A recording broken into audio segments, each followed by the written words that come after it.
খুবই দুঃখের বিষয়, বেশ কয়েকটা ডিম, এগুলো হচ্ছে ইলেকট্রিক স্কুটার। আসসালামু আলাইকুম guys, welcome back to my another blog. So guys, এখন হচ্ছে সকালবেলা, আর গাইস সকাল সকাল চলে এসেছে আমাদের পুকুরে পাড়। গতকাল প্রচুর ঝড় বৃষ্টি হয়েছিল, সো সেই জন্য দেখতে পাচ্ছ ঝড়ে তুলোগুলো পড়ে গেছে। সো গতকাল প্রচুর ঝড় বৃষ্টি হয়েছিল, আর ঝড় বৃষ্টির জেরে অনেক ক্ষয়ক্ষতি হয়েছে। এখন চলে এসেছে আমাদের মাঠ, আর ওই যে মাঠের দূরের পানে দেখতে পাচ্ছ ওগুলো হচ্ছে বক। সো বকগুলো গাইস এখন পোকামাকড় খাচ্ছে। সো দেখতে পাচ্ছ মাঠের জমিতে বকগুলো কীভাবে চড়াট করে, দেখো। কালকে হয়েছিল প্রচুর ঝড় বৃষ্টিতে অনেক ক্ষয়ক্ষতি হয়েছে। সো আমাদের এই বাগানে অনেক পাখির বাসা আছে, তোমাদেরকে দেখাবো। সো সো এইমাত্র দেখলাম একটা বাসা পড়ে গেছে, দেখতে পাচ্ছ এটা হচ্ছে একটা পাখির বাসা।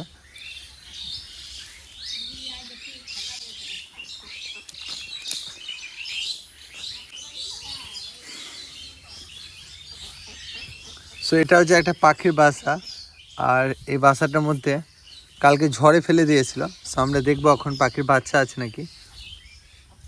খুবই দুঃখের বিষয়, বেশ কয়েকটা ডিম রয়েছে, ডিমগুলোর মধ্যে ভেঙে গেছে। সো এটা খুবই দুঃখজনক ব্যাপার, একটা বাসা পড়ে গেছে আর এর মধ্যে বেশ কয়েকটা ডিম রয়েছে। প্রমাণ করতে পারছো কতটা জোরে ঝড় হয়েছে। সো আমি তো ভেবেছিলাম যে একটা বাসা পড়বে না। সো বাসাগুলো অনেক সুন্দর করে বানিয়েছিল, বাট একটা বাসা পড়ে গেছে, সেটা একটা সরু গাছের মধ্যে করেছে, বাকিগুলো অনেক মোটা মোটা গাছের মধ্যে করেছে, আর এই একটা বাসা মাত্র সরু গাছের মধ্যে করা হয়েছিল। সো এই বাসাটাকে কীভাবে তুলবো সেটাই চিন্তা করছি। সো এখন আমি উঠে গেছি গাছের মধ্যে, আর এর মধ্যেই বাসাটা তুলে দেবো। সো এখানে আছে একটা বাসা, ওই যে দূরে দেখতে পাচ্ছ। তো আমি এখন যথেষ্ট উপরে উঠেছি, এখানেই সব বাসাগুলো আছে। সো এইবার আবার সব বাসাগুলো আছে, ওই যে দেখতে পাচ্ছ ঝুলছে, আর ওইদিকে 3টে বাসা আছে গাইস। সো নর্মালি এখন আমি এখানেই রেখে দেবো। সো অনেকটা উপরে উঠেছি, এই জায়গাটা ওদের জন্য চয়েস করা হয়েছে, এই 3 কোনা ফ্যাংরার মধ্যে রাখবো। সো এখানেই বাসাটা সেফটি থাকবে।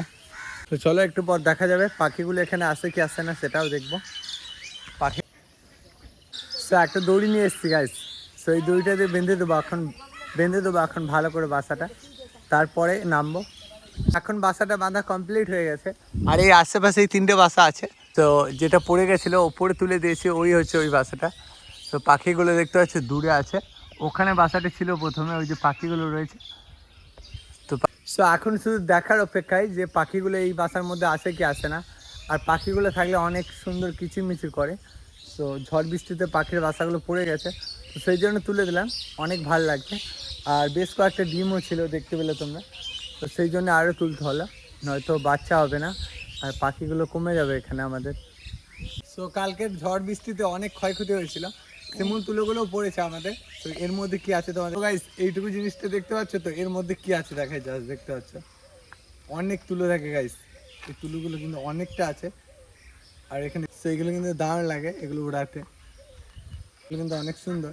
তো আমাদের এখানে বেশ কয়েকটা পাখির বাসা আছে, অনেক পাখির বাসা আছে গাইস, মানে চারিদিকে শুধু পাখির কিচিরমিচির শব্দই শুনতে পাওয়া যায় সকালে, আর বেশ ভালো লাগে এগুলো। কিন্তু এগুলো থেকে অনেক কিছু শেখার আছে গাইস। পাখিরা প্রতিনিয়ত বাসা তৈরিতে ব্যস্ত, চেষ্টার কোনো কমতি নেই ওদের। বাসা ভেঙে গেছে তবুও আবার চেষ্টা করছে, আবার তৈরি করছে নতুন বাসস্থান। তো পাখিগুলোকে দেখে অনেক কিছু শেখার আছে গাইস। বাসাগুলো যদিও যতবার ভাঙছে ততবারই ওরা তৈরি করার চেষ্টা করছে, আর এগুলো দেখে কিন্তু আমাকে অনেক ভালো লাগে। আমাদের এখানে আমিও চাই অনেক পাখির বাসা হোক। তো এখন আমি বেরিয়ে গেছি আমাদের গ্রামে, রাস্তার অবস্থা খুবই খারাপ, দেখতে পাচ্ছ এটা হচ্ছে আমাদের গ্রামের রাস্তা। কালকে যেহেতু প্রচুর ঝড় বৃষ্টি হয়েছিল তার জন্য কাদা হয়ে গেছে, আর এদিকে অবস্থাটা দেখতে পাচ্ছ খুব খারাপ, বাট কিচ্ছু করার নেই। এখন আমি যাবো আমাদের ও বাড়ি, আর ওখানে গিয়ে দেখা হবে। চলো, এখন আমি বেরিয়ে যাচ্ছি আমাদের গ্রাম থেকে। তো চলো কাদা রাস্তা মারতে মারতে যাই, আর তোমরা সেই দৃশ্যটা দেখো।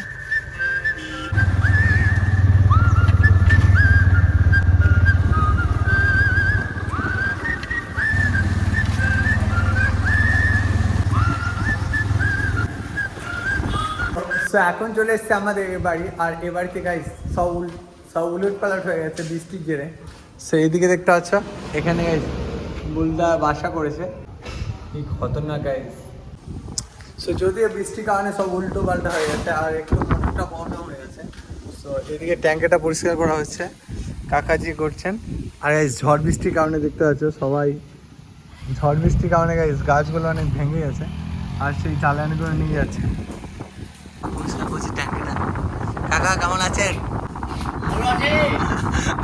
এখন হালকা হালকা বাতাস বইছে। আমাদের বাড়ি আর এখান থেকে গাইস এখন উঠবো ছাদের উপরে আর দেখাবো ছাদ থেকে ভিউটা কেমন। তো চলো এখন ছাদে উঠে যায়। এই বাড়িটার গাইস দুটো সিঁড়ি আছে, সব থেকে মজার বিষয় এটাই। সো এই সাইড দিয়ে দেখতে পাচ্ছ গাছগুলো দুলছে, সো অনেক সুন্দর একটা দৃশ্য। গাইস আমাদের যে সমস্ত এখানে মেটেরিয়াল আছে সবাই রাফলি ব্যবহার করে, কেননা ভাড়া এরা দাম মজা করে রাখে। সো গতকাল বৃষ্টি হয়েছিল, এটা হচ্ছে আমাদের বাড়ির সামনে। সো সামনে থেকে দেখতে পাচ্ছ দৃশ্যটা, রাস্তাগুলো জাস্ট দেখো গাইস। এখন টোটো যাচ্ছে দেখো।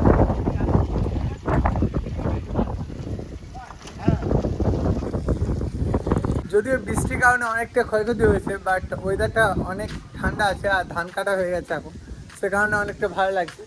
আর এদিকে আছে আমাদের ফুলের টবগুলো, যেখানে আমি প্রতিনিয়ত ফুল গাছ লাগাই আমরা।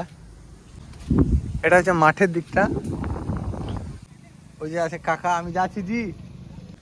সো চলো এখন কাকার সঙ্গে একটু হেল্প করবো, তারপর দেখা হচ্ছে। তো কাকা নেমেছিল ট্যাঙ্কের মধ্যে, কেমন লাগছিল বলেন?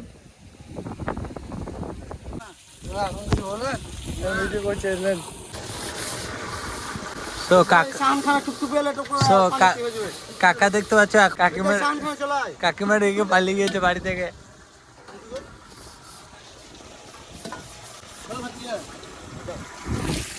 এদিকে আবার এই কাকাকে কাপড় ধুচ্ছে। আনমোল ভাই দেখতে পাচ্ছ, খাসি মাংস হবে। তো খাসির মাংস আজকে রান্না হবে গাইস। এইটা আমার কাকা, এটা আমার ফেভারিট কাকা, এটা আমার প্রিয় কাকা। দেখতে পাচ্ছ সংসারের দায়িত্বটা এই কাকাই নিয়েছে।